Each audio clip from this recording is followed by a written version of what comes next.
Hello students and welcome back to channel Siraj Shaikh. आज overheads का lecture number 1 होगा जिसपे हम करेंगे नए पॉइंट्स ऑफ ओवरहेड। स्टार्ट करेंगे आज का क्लास।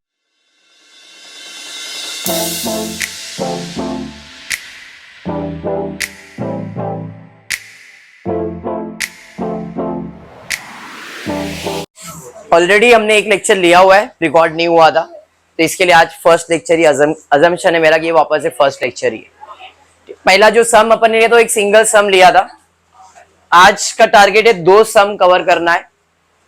ओवरहेड्स का सेकेंड पार्ट यानी कि मशीन आर रेट। अब मशीन आर रेट में क्या याद रखना है कि मशीन से रिलेटेड जो भी खर्चा है वो पूरा लिखना है और उसे टोटल कितने आवर्स आपने चलाया है उससे डिवाइड करना है, तो अपने को मिल जाएगा मशीन आर रेट। समझ में आया क्या? अब जो मशीन से रिलेटेड खर्चा है ये 2 पार्ट्स में डिवाइडेड है। एक है स्टैंडिंग खर्चा और एक है रनिंग खर्चा।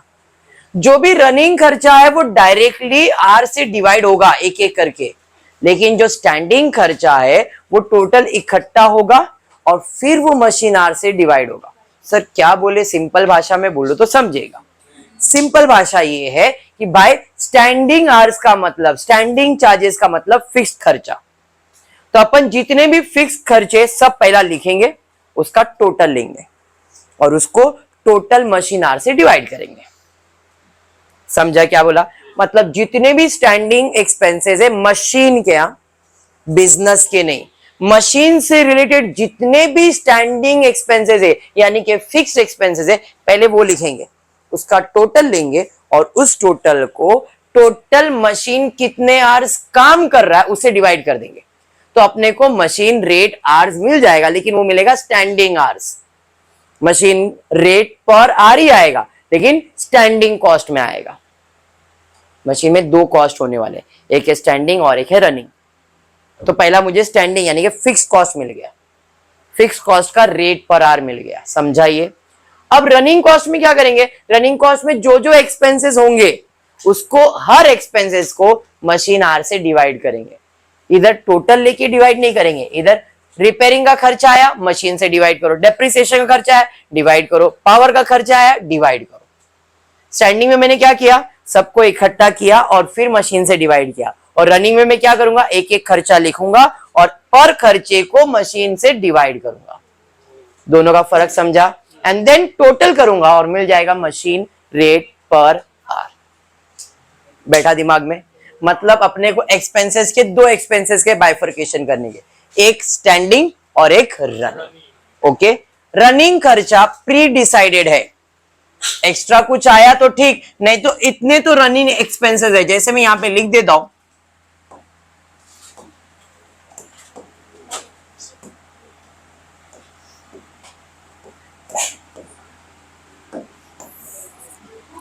यहां पे लिख रहा हूं पहला एक्सपेंसेस रनिंग का जो फिक्स है वो है पावर।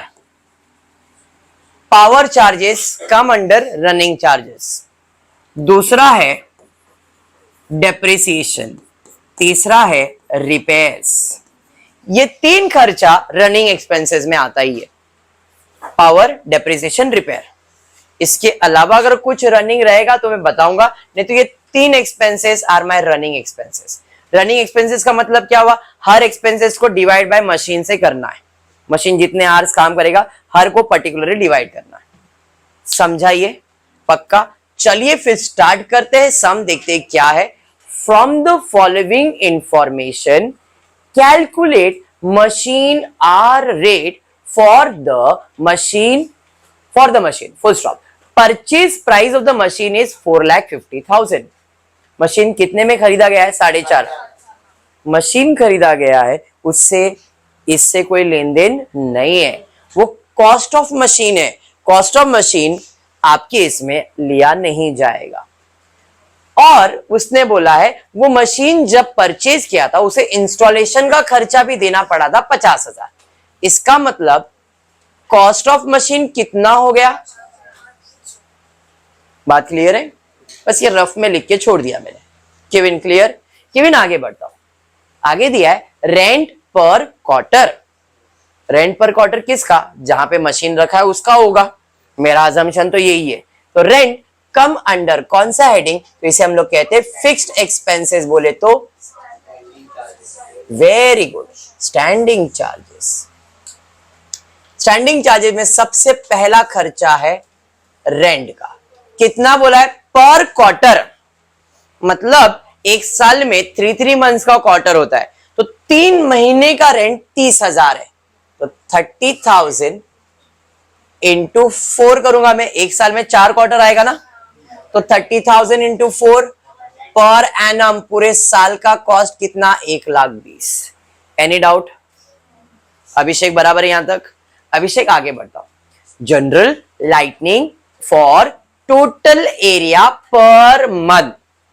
टोटल एरिया मतलब जितने एरिया में मशीन रखा उसका ही रहेगा ये, तो वापस ये स्टैंडिंग खर्चा है क्योंकि फिक्स है ना ये। तो जनरल लाइटनिंग एक्सपेंसेस कितना बोला है? 2,000 पर मंथ, तो इंटू 12 पर एनम का खर्चा मिल गया 24,000। अरे समझा सुहानी? सुहानी आगे क्या दिया है? Insurance premium. किसका इंश्योरेंस किया रहेगा कुलदीप? मशीन का ही, तो मशीन का खर्चा फिक्स्ड एक्सपेंसेस कितना है भाई? 6,000 पर एनम। ऐसा कुछ बोला नहीं, मतलब पूरे साल भर का ही हुआ ये। आगे दिया है 4 man salary. What is 4 man salary? जो मशीन संभालता है उसे 4 मैन कहते हैं। पर एनम खर्चा दिया हुआ है, क्या बात है। 4 man salary 60,000 per annum. Clear? फिर उसके बाद एस्टिमेटेड रिपेयरिंग का खर्चा किधर जाएगा? रनिंग एक्सपेंसेस में। क्या बात है। तो यहां पे सेकेंड हेडिंग डाल देता हूं, रनिंग चार्ज। रनिंग चार्ज में पहला खर्चा है रिपेयर्स का। कितना भाई रिपेयर का खर्चा? 18,000 साल भर का। अरे समझाइए। चलिए आगे बढ़ते हैं। पावर के बारे में दिया है। पावर दिया है 2 unit per hour at the rate 5 पर 100 यूनिट। पावर कहां जाएगा भाई? रनिंग में। बट खर्चा नहीं बोला है कुछ, वो हमको फाइंड करना है। क्या बोला उसने? 2 यूनिट पर आवर। अपने को पर आवर ही चाहिए था, तो पर आवर में कितना यूनिट कंज्यूम कर रहा है? 2 यूनिट कंज्यूम कर रहा है। और रुपीस की बात कर रहा है तो बोल रहा है 5 रुपए पर 1000 टन, 1000 यूनिट। मतलब मैं ये कह सकता हूं 5 रुपया लगेगा अगर 1,000 यूनिट मेरा पावर कंज्यूम होता है तो 1 यूनिट के लिए कितना लगेगा? क्या करूंगा मैं? 1 यूनिट तो निकालना ही पड़ेगा ना मेरे को, तो 1 यूनिट के लिए कितना? तो ये हो जाएगा 5 डिवाइड बाय 1000। कितना? 0.05। 0. और एक 0 आएगा ना, 3 0 है ना, बराबर। तो ये क्या है? 0.005 एक यूनिट का रेट। हाँ जी, उसने बोला है पावर पर आवर में कितना कंज्यूम होता है? पर आवर में अपने को रेट कितना लगने वाला है? 1 यूनिट का। 1 यूनिट का 0.05 है, तो 2 यूनिट का पर आवर में कितना आ जाएगा? तो पावर 2 इंटू 0.005 करो, 0.05।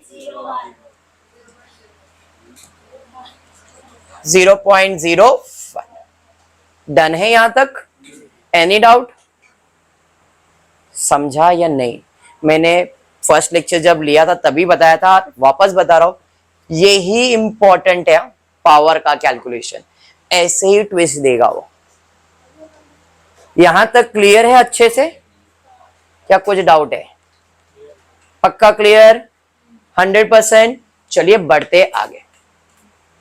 आगे क्या दिया है? Estimated life of machine is 10 years। ये लाइफ क्यों दिया है मालूम है? ये लाइफ दिया है टू कैलकुलेट डेप्रिसिएशन। तो डेप्रिसिएशन का फॉर्मूला है, depreciation is equals to original cost less scrap value, very good, divide by life, बराबर है। तो भाई साहब का ओरिजिनल कॉस्ट कितना है? 5 लाख। स्क्रैप वैल्यू वगैरह कुछ बोला है क्वेश्चन में, देख लेते हैं। Estimated value at the end of the 10 year is 1 lakh. At the end मतलब साल के आखिरी में उसका वैल्यू कितना होने वाला है? 1 लाख। तो वो 1 लाख उसका स्क्रैप वैल्यू होगा। और ये कितने साल तक चलने वाला है? 10 साल। तो 40,000। अरे बराबर। तो मुझे और एक एक्सपेंसेस मिल गया, डेप्रिसिएशन। कितना? 40,000। अरे बात समझा क्या? चलिए आगे बढ़ते हैं। The machine is expected to run 20,000 hours in its life. In its life, इस साल में नहीं, मशीन का लाइफ कितना है? तो 10 साल में वो 20,000 आवर्स चलेगा। तो एक साल में कितना चलेगा? 2,000। 10 साल में 20,000 चल रहा है ना, पर साल कितना लाइफ चलेगा? 2,000 आवर्स चलेगा। इससे ज्यादा चलेगा क्या? वो कैसे मालूम पड़ा? तो 20,000 10 साल के हिसाब से है, तो एक साल के लिए उसका लाइफ कितना है? इसका मतलब मेरा मशीन पूरे साल में कितने आवर्स काम करेगा? 2,000। ये क्यों निकाला? क्योंकि अपने को डिवाइड करना है ना। तो भाई रिपेयरिंग के खर्चे को भी डिवाइड बाय 2,000, बाकी सबको भी 2,000। अरे हाँ, समझा ना? चलिए ठीक है। अब ये 2,000 मैंने निकाला, आगे बढ़ता हूं। आगे क्या है? The machine occupy 1/4 of the total area. मतलब जो भी एरिया से रिलेटेड खर्चा है उसमें मशीन का हिस्सा सिर्फ 1/4 है। रेंट एरिया से रिलेट होता है, तो रेंट का खर्चा मेरे लिए पूरा मशीन का था, बट उसने बोला सिर्फ 1/4 ही है। तो 1,20,000 का 1/4 वैल्यू कितना आएगा? 30,000। तो यहां पे कितना लिखना पड़ेगा? सिर्फ 30,000, 1,20,000 नहीं।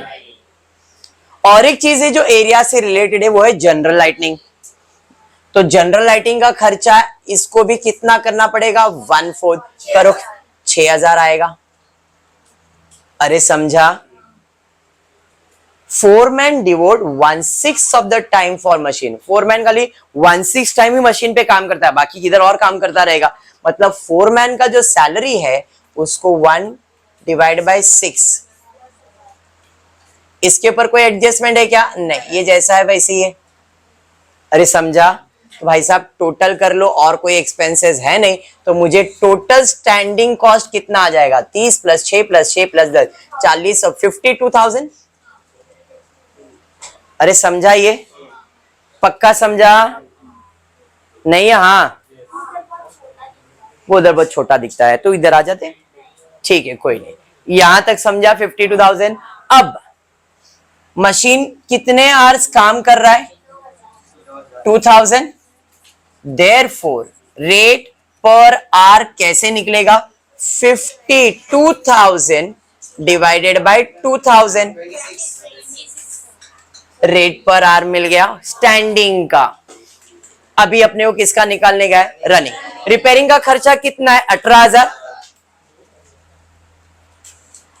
Divided by 2,000। पावर को बाद में कर रहा हूं, डिवाइड बाय 2,000। 40,000 divide by 2,000, 30 20। समझ में आ गया? अब जरा ध्यान दे दे, पावर पे आते। तो पावर पे उसने बोला है कितना पैसा लगने वाला है। तो पावर पे उसने बोला था कि आपका 2 यूनिट पर आवर लग रहा है। इधर 5 पर, ऐसा मेरा अजम्पशन है कि 5 है क्या? एक बार खाली चेक करना, मेरे करेक्शन लग रहा है, एक बार खाली क्वेश्चन चेक कर लेना। लाभ मालूम, समझ गया मैं। इट इज 500 पर 1,000 यूनिट। ठीक है, यहां पे जो डॉट डॉट आ गया ना, नहीं है, इट इज 500। मेरे को करेक्शन लग ही रहा था। It is power 2 unit. 2 unit per hour at the rate 500 पर 1000 यूनिट। ओके, चलो फिर एक करेक्शन यहां पे करना पड़ेगा अपने को। ये जो कैलकुलेशन किया है, क्योंकि मेरे को गड़बड़ था उसी टाइम पे लग रहा था। चलो ध्यान देते हैं। 500 रुपए लगेंगे 1000 यूनिट का। 500 रुपए लगेंगे 1000 यूनिट का, तो एक यूनिट का कितना? तो it would be 500 divide by 1000, 0.5 आ गया बराबर। सेम, तो 0.5 पर आवर में कितना यूनिट? अरे बात समझ में आ गया? हाँ जी, इनटू कितने आवर्स मशीन काम कर रहा है मेरा? 2000 डिवाइडेड बाय 2000, क्योंकि रनिंग कॉस्ट को तो सबसे डिवाइड करना ही था। अपने को 1 रुपया जो आया वो 1 रुपया कितने यूनिट के लिए भाई? पर आवर का आया। अब मेरा मशीन 2 आवर्स काम करेगा, सॉरी 2000 आवर्स काम करेगा, तो 2000 से 1 मल्टीप्लाई होगा तो 2000 का खर्चा हुआ पावर का, डिवाइड बाय 2000 करूंगा तो इसका रेट पर यूनिट कितना आ गया? 1। समझा क्या किया? हाँ, तो इसका रेट पर यूनिट कितना हो गया? 1। अब करना कुछ नहीं है। हाँ जी बोलिए। पावर का ना टोटल करो, कितना है? 56। सबको ऐड करिए। वापस एक बार जरा ध्यान देना बेटा। 26 प्लस 9 प्लस 1 प्लस 20। अब पावर के बारे में वापस है। इधर तक तो क्लियर था। 500 रुपए लगेगा 1000 का, तो मतलब 50 पैसे लगेगा एक यूनिट का। मुझे बोला गया है पावर के बारे में 2 यूनिट पर आवर। एक आवर में कितना यूनिट कंज्यूम होता है? 1 आवर में 2 यूनिट कंज्यूम हो रहा है, तो 2 यूनिट का मुझे कितना चार्ज होगा? 50 पैसे, मतलब 1 रुपया चार्ज होगा 1 घंटे में। मेरा मशीन कितने आवर्स चल रहा है पूरे साल में? तो 2000 इंटू 1 करूंगा तो 2000 रुपए का खर्चा आएगा पावर का। और रनिंग कॉस्ट में इधर कॉस्ट कितना लिखूंगा? 2000 इसका। अरे समझा? और फिर बाद में रनिंग जो भी खर्चा है उसको डिवाइड बाय 2000 ही करना है। तो 2000 divide by 2000 rate per our कितना आ जाएगा? 1। क्लियर हुआ?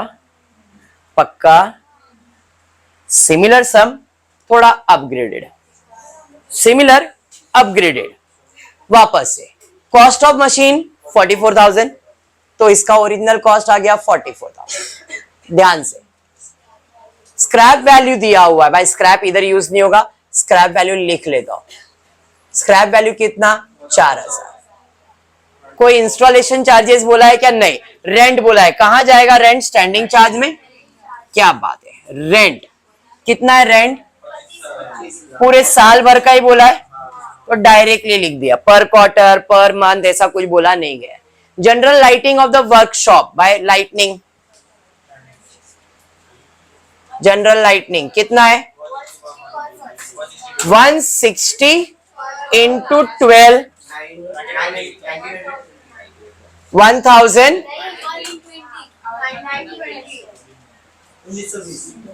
1920 बोल रहा था ना मैं भी। अच्छा ठीक है। पावर कंजम्पशन वापस यहां पे आया। पावर कंजम्पशन के बारे में बोला है 20 यूनिट पर आवर। जैसे वहां पे 2 यूनिट पर आवर था, यहाँ पे 20 यूनिट पर आवर है बराबर। आगे बोला है एट द रेट ₹20 पर एवरी 100। वहां पे 500 रुपया पर 1000 यूनिट था, यहाँ पे 20 रुपया पर 100 यूनिट। सेम कैलकुलेशन कर रहा हूं। अगर 20 रुपए लग रहे हैं कितने यूनिट के लिए? तो एक यूनिट के लिए कितना? 0.2। ये समझ में आ गया? 0.2 मेरा कितना यूनिट कंजम्पशन हो रहा है? 20। मतलब पावर का खर्चा कितना आ रहा है? 4 रुपए 1 घंटे का। तो भाई पावर में मैं लिख देता हूं डायरेक्टली 4 रुपए, 4 रुपए। पर ये 1 आवर का है। मशीन जितने आवर्स चलेगा उससे मैं मल्टीप्लाई करूंगा और डिवाइड बाय उतने आवर से कर दूंगा। बात समझा? नहीं या हाँ? तो सेम ही तो आएगा ना, 4 ही आएगा। 4 लिख दो ना। सबर करना मैंने बोला थोड़ा अलग है। पिछले सम में सेम आया, इस समय भी आ गया सेम, तो कोई प्रॉब्लम नहीं है, लेकिन सबर करो, क्योंकि only the problem is power, बाकी इसमें कुछ भी नहीं। मैं अभी क्लियर बोल देता हूं, पावर को ही समझो, बाकी कुछ भी नहीं है इस टॉपिक में। डन यहां तक? चलिए बढ़ेंगे आगे। उसके बाद क्या है, admin expenses allocated to machine, specify कर दिया, तो भाई स्टैंडिंग कॉस्ट में आ जाएगा। एडमिन एक्सपेंसेस कितना बोला है? पर एनम, कोई नहीं, पर एनम बोला हुआ है ना। फिर उसके बाद रिपेयर्स एंड मेंटेनेंस कहां जाएगा? रनिंग में। रिपेयरिंग का खर्चा कितना है? 75% ऑफ, बट डेप्रिसिएशन मालूम नहीं ना, जब मिलेगा तब लिख लेंगे। आगे वर्कशॉप सुपरवाइजर सैलरी, भाई हम लोग वर्कशॉप मतलब जहां पे मशीन रखा उसकी बात कर रहे हैं, तो वर्कमैन सैलरी किधर जाएगा? फिक्स कॉस्ट में। कितना है? 3000 पर मंथ। वर्कशॉप सैलरी कितना है भाई? 3000 into 12, very good. Estimated working time per hour, मतलब मेरा मशीन कितना टाइम काम करता है? बोला 50 हफ्ते काम करेगा ऑफ 40 आवर्स ईच वीक, मतलब 50 इंटू 40, मतलब मेरा मशीन का वर्किंग आवर्स कितना है? तो 4000 इंटू 2000 कर देना चाहिए। अरे हाँ ना, मैंने खाली आवर्स निकाला, आगे पढ़ता हूं मैं, ठीक है। अगर कुछ नहीं बोला रहेगा तो 4000 into 2000 divided by, sorry 4 into 2000 divide by 2000 करता मैं। अरे हाँ, बट आगे कुछ तो दिया है, estimated setting time which is regarded as 200 hours per year. हुआ क्या कि भाई हम लोग काम करते, तो जब मैं दुकान खोलूंगा, फैक्ट्री खोलूंगा, तो क्या मशीन चालू रहेगा क्या? रोज मुझे जाके चालू करना पड़ेगा, बराबर है। मतलब अब हो सकता है कि मशीन का बटन ऑन किया, मशीन स्टार्ट हो रहा है, या स्टार्ट हुआ वैसे ही काम होगा क्या? नहीं, उसको भी कुछ टाइम जाएगा। जैसे पैनल चालू करते तो अपने को 2 मिनट वेट करना पड़ता है, अभी चालू होएगा तो 2 मिनट वेट होगा, हाँ या नहीं? वैसे मशीन चालू होने में हो सकता है उसको 10 मिनट लग जाए, 5 मिनट लग जाए, 20 मिनट लग जाए। तो ऐसे पूरे साल में estimated setting time, setting up time क्या बोला गया है? कितने आवर्स ले रहा है वो? मतलब पूरे साल में 200 आवर्स खाली टाइम मशीन चालू करने में लगा है। तो जब मशीन चालू करने में लगा है, इसका मतलब वो टाइम तो आइडल है, उसमें कुछ प्रोड्यूस हुआ रहेगा क्या? नहीं। मतलब मेरा पावर कंजम्पशन हुआ रहेगा क्या उस टाइम पे? सर लाइट तो चालू हुआ रहेगा ना, लाइट तो यूज हुआ रहेगा, वो आइडल बैठा हुआ, उसमें मैंने कोई प्रोडक्टिव काम नहीं किया है। कहीं पे ऐसा बोला नहीं गया it is use as productive time, ऐसा कहीं पे बोला नहीं गया, मतलब it is a waste. Waste है मतलब मेरा पावर सिर्फ 1800 यूनिट ही कंज्यूम हुआ है। 1800 कैसे आ गया? पूरे साल में 2000 आवर्स काम हुआ है, जिसमें से 200 आवर्स तो वेस्ट हुआ है मेरा, तो 2000 में से मैंने 200 माइनस किया। बट इसको डिवाइड बाय में कितना करूंगा? लॉजिक समझा? बस if this is done, topic is clear. Power का पॉइंट क्लियर, तो काम खत्म। कि भाई सेटिंग अप टाइम प्रोडक्टिव है कि अनप्रोडक्टिव? यहां पे कुछ नहीं बोला, इट इज अनप्रोडक्टिव। अनप्रोडक्टिव मतलब उसे यूज नहीं किया गया है। अगर यूज नहीं किया गया है तो निकाल दो, अगर यूज किया होता तो हम लिख देते उसके अंदर। समझ में आया क्या? ये वेस्ट है। क्लियर? पक्का समझा? चलिए और क्या दिया है? Which is regarded as productive time, वो इसके साथ हो गया। इफेक्टिव लाइफ कितना दिया है? 10 इयर्स। अच्छा इधर setting up which is regarded as productive time ही बोला गया है ना, मतलब उस ओ मत कर, बराबर है। अरे सुन ना, मेरी बात सुन ना। Which is regarded as productive time बोला तो वेस्ट कैसे हुआ? चलो ठीक है, which is regarded as productive time, waste कैसे होगा? प्रोडक्टिव टाइम का मतलब है कि उसने मशीन सेट करने का टाइम लिया, इसमें कुछ प्रोड्यूस किया, ऐसा कहीं पे स्पेसिफाई नहीं किया है। आगे स्पेसिफिकेशन रहेगा, which has produce, which has given, आएगा क्वेश्चन में। तुमको अभी इधर समझ रहे, पहला क्वेश्चन है तुम्हारा ये लाइफ का, फर्स्ट टाइम पढ़ रहे ओवरहेड्स, हाँ या नहीं? एक एक क्वेश्चन आने दो नया नया, तो उसका लैंग्वेज समझेगा तुमको। स्टार्ट करूं आगे? वेरी गुड, डन है यहां तक। एस्टिमेटेड लाइफ दिया गया है, तो लाइफ लिख देता हूं, कितने साल का है। आगे, machine occupy 1/4 of area for, तो अभी एरिया से रिलेटेड जो भी रहेगा वो कितना लिया जाएगा, 1/4। एरिया मतलब रेंट। जनरल लाइटनिंग, लाइटनिंग भी एरिया पे डिपेंड करता है ना, तो यहां पे इंटू 1/4 ले लोगे, 1/4 ले लोगे, इधर 6250 480। और क्या है भाई, एडमिन है, रिपेयरिंग, और कुछ नहीं आएगा। Supervisor is expected to devote 1/3 of the time for supervision. Supervisor salary कहीं पे तो देखा था, वर्कशॉप सुपरवाइजर सैलरी देखा था, तो इधर कितना आने वाला है, 1/3 विच इज 12,000। अरे समझा, ऐसे ट्विस्ट है और कुछ नहीं। और क्या दिया, और कुछ भी नहीं दिया। चलिए फिर टोटल कर लेते। टोटल 6,250, 480, 4,000, ये 4,000 लिया ना, और 12,000, 22,730। मशीन आवर्स कितना है बाबा, 2,000 बराबर। प्रोडक्टिव है ये पूरा का पूरा 2,000 प्रोडक्टिव है, तो 2,000 लिया, डिवाइड कर दो। रेट पर आर 22,730 डिवाइड बाय 2,000, 11.365। अब इधर एक चीज और फाइंड करना है, वो क्या है, ओरिजिनल कॉस्ट मालूम है, स्क्रैप वैल्यू मालूम है, तो बाय 44,000 माइनस 4,000 डिवाइडेड बाय 10, तो 4,000 डेप्रिसिएशन आ जाएगा। 4,000 डेप्रिसिएशन, इसका 75%